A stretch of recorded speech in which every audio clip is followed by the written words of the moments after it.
Une fois de plus, bonsoir à tout le monde et merci encore de m'accueillir chez vous. Comme depuis un temps, je vous laisse des vidéos pour parler.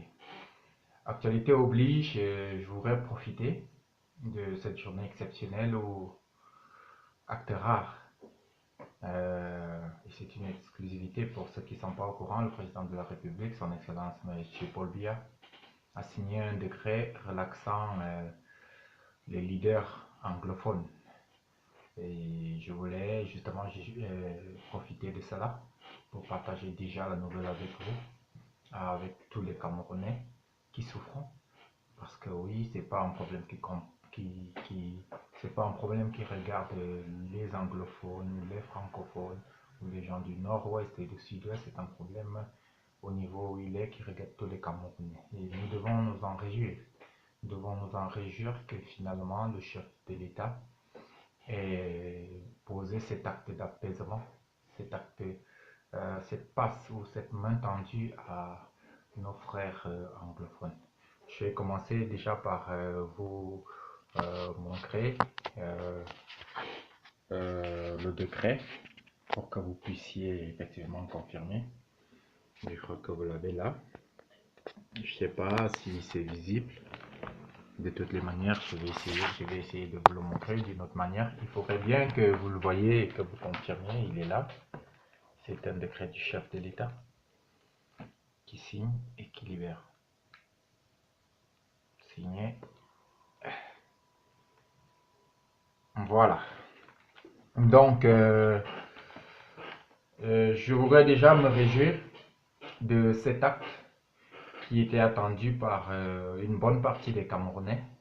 Vous savez, j'essaye d'être prudent et je ne voudrais pas tomber dans l'animosité, dans le mensonge ou bien dans les flatteries de ceux-là qui pensent que c'est tous les Camerounais qui attendaient cet acte. Non, c'est une bonne partie des Camerounais.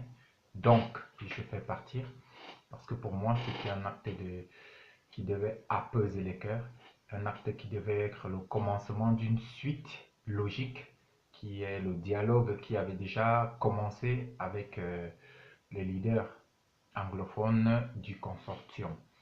Je crois qu'il y a d'autres personnes aussi qui ont été libérées. Nous aurons plus de précisions plus tard, mais je crois que le plus important, le plus difficile a été fait. Maintenant, il faudra discuter avec ces gens. Il faudra pouvoir restaurer le dialogue. Et je suis aussi ravi que directement, c'est-à-dire quelques heures après, juste quelques heures après, j'ai déjà remarqué quelques réactions positives. Quelques réactions positives de nos frères et compatriotes du nord-ouest et du sud-ouest au niveau de la diaspora qui réagissent positivement à l'acte du président de la République qui a, selon eux, je cite, écouté pour une fois leur cri et qui a posé cet acte-là.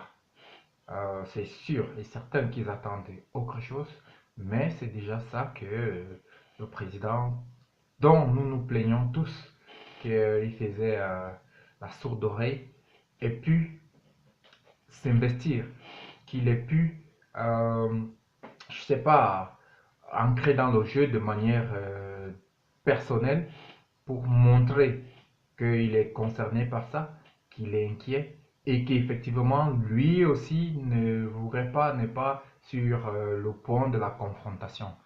Alors, je voudrais aussi dire à nos frères du nord-ouest et du sud-ouest que effectivement ils devraient pouvoir voir ça comme ça et ils devraient pouvoir se réorganiser pour représenter, pour parler, pour dialoguer, pour pouvoir s'exprimer d'une manière plus claire, n'est-ce pas?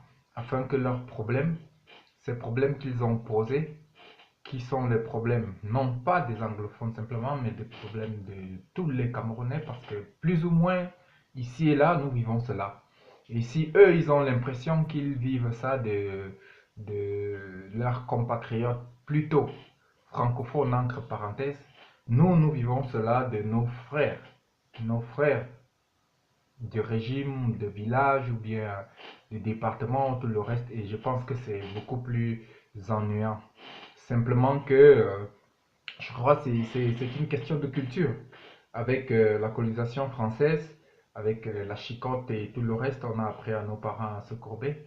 On les a appris à rester tranquilles, on les a appris à ne pas revendiquer, on les a appris toute autre chose qu'ils nous ont transmis. Alors, si les Camerounais, si les francophones en général, pas tous bien sûr, si les francophones ont cette habitude-là de ne pas toujours réagir, c'est culturel et je pense qu'avec le temps, c'est en train de changer. Donc, autant nous comprenons le passé culturel anglophone que ceux-là ont, autant ils devraient pouvoir comprendre le francophone que nous avons et tous ensemble essayer de mélanger ces choses-là pour le bien du Cameroun. Donc, essayer de prendre cette passe-là du président de la République comme un geste et un geste d'apaisement qui vous permet aussi de vous réorganiser et de représenter vos, vos intentions ou alors vos problèmes ou alors vos revendications d'une manière plus décente.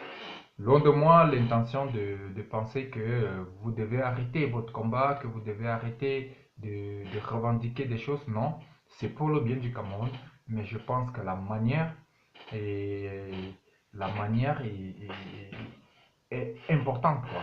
C'est pas forcément en grondant, c'est pas forcément en criant, c'est pas forcément en cassant que on est écouté. Et je pense aussi que nous devons partir sur cette base-là que nous tous nous connaissons et que nous souhaitons, c'est-à-dire l'unité du Cameroun, son indivisibilité. Maintenant, sur la forme de l'État, ça c'est tout un débat qui doit vraiment être ouvert, qui doit rester ouvert, qui doit être discuté. Fédéralisme, décentralisation, régionalisme, tout ce qui peut être fait, tout ça peut être discuté entre des adultes par des personnes bien intentionnées qui pensent au Cameroun. Ça, ça a été fait par le passé, ça peut l'être aujourd'hui ou demain. De toutes les manières, c'est les hommes qui font les lois et c'est les hommes qui doivent les défaire. Donc là, cette vidéo, c'est justement pour dire pour passer un coup de chapeau au président. Chose rare parce que c'est quelqu'un que j'aime pas beaucoup. Pas lui, mais bon, son régime et, et ses résultats. C'est quelqu'un que, je, que je combats dans toutes mes vidéos, dans tous mes propos. Mais il faut savoir euh, reconnaître lorsque quelqu'un fait quelque chose. Et pour moi, c'est c'est quelque chose. Alors, coup de chapeau à Paul Biya pour ça. Et le combat continue. Merci à vous.